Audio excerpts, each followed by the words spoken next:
some of the fastest growing and most dynamic economies in the world, driving both growth and innovation. So the actions we take matter, not only for our own economies and people, but also for addressing the global challenges the world faces. And as we seek to achieve our shared vision of an open, dynamic, resilient, and peaceful Asia-Pacific community, throughout the year, APEC members have met across the United States to cover a wide range of key topics. And as we work collectively and individually to advance our vision, finance and fiscal policies are among the most powerful tools we have. This is why the United States elevated the finance ministers meeting to be part of APEC Economic Leaders Week this year. And 2023 has been a pivotal year for the finance ministers process. After several years during which we rightly prioritized our response to and then our recovery from the COVID-19 pandemic, we've now refocused on the longer-term priorities by APEC finance ministers in the 2015 Cebu Action Plan. The action plan emphasizes strengthening financial resilience and advancing fiscal reforms to build our economies over the long run. This effort starts with a full understanding of the global and regional economic and financial outlook, which we'll discuss in session one. We'll then turn to the three priorities we're focused on throughout this year: modern supply-side economics, sustainable finance, and digital assets. Let me highlight the progress we've made and where we hope to focus today for each of these priorities. First, in discussions this year, we've advanced our thinking on what I've been calling modern supply-side economics. That is, policies that expand the productive capacity of our economies while improving resilience and addressing inequality. We've identified policies to increase the quantity and quality of labor supply, strengthen public infrastructure, and invest in research and development and environmental sustainability. And we've conducted a survey of APEC members' policy efforts on modern supply-side economics that I look forward to discussing further. Second, our work on sustainable finance has focused on how to mobilize resources to accelerate our just energy transitions and achieve our respective net zero emissions goals.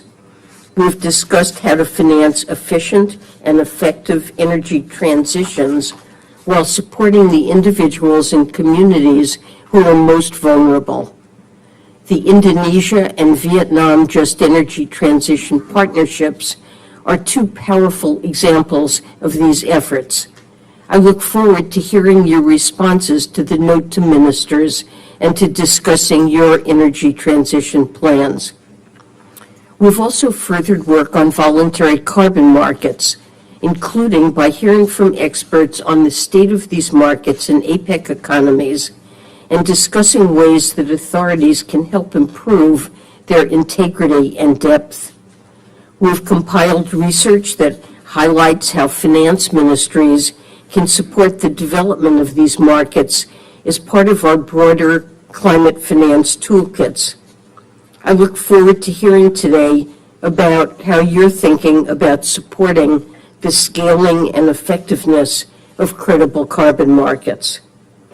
We've also discussed the climate-aligned finance approaches APEC members are putting in place to help private sector actors pursue credible and specific climate commitments. For example, Treasury is proud to have recently released the Principles for Net Zero Financing and Investment. These principles affirm the importance of credible net zero commitments and encourage financial institutions that make them to take consistent approaches to implementation. But because approaches vary across jurisdictions, we also need to think through how best to address any inconsistencies and promote interoperability. Our working lunch with private sector participants and our third session will be a chance to discuss how authorities and the private sector can jointly take action on this and other sustainable finance issues. Last, on digital assets, which we'll discuss in session 4, sharing insights and engaging with the private sector has enabled us to deepen our collective understanding of the tools that policymakers can use to facilitate the responsible development and use of digital assets, including unbacked crypto assets, stable coins, and central bank digital currencies. We've specifically explored the potential benefits and challenges of these innovative financial tools and approaches to maintaining high regulatory standards. Today, I look forward to hearing your perspectives on the long-term role that digital assets and blockchain technologies can play in our respective financial systems, as well as how your authorities plan to approach regulatory oversight of their development and use. The fact that these priority areas are oriented toward the long term does not make addressing them any less urgent. We need to further improve our long-term economic outlook by boosting labor supply, innovation, and infrastructure investment in ways that are also sustainable and reduce inequality.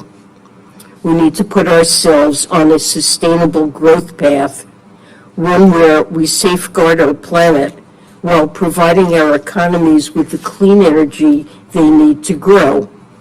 And we need to leverage emerging technologies to drive innovation while maintaining safe financial markets. With that, thank you again for your work and the work of your teams throughout this year and for being here today. It's a key opportunity to recognize our accomplishments and reaffirm our commitment to more progress. Our efforts are essential to the strength of our economies, the prosperity of our peoples, and the future of the global economy. I'll now turn to my team to cover important procedural items, and then we'll begin our first session. Jared. I would like to thank the press. We now ask you to please exit the room.